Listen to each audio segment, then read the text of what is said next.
It is Thursday, March 2nd. I'm here on my lunchtime walk. It's really windy. I hope you can hear me. Big waves today.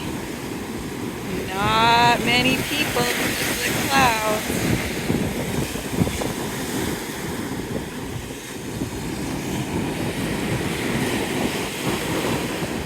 These big waves have brought in sticks somehow. It's a little unusual at our beach. I don't know if you saw that in the wave just now, but there was a little piece of wood, small piece of wood, and wood, some feathers there.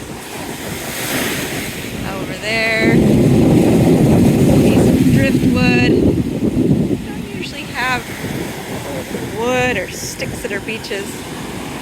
It's bringing something in from somewhere. This is a nice sand cliff. We can catch the water splashing on it. Let's see.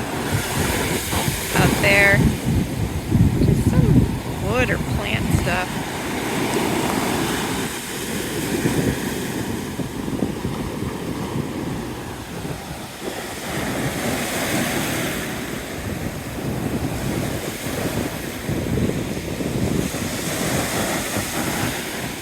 It's cool when you knock down a part of the sand wall.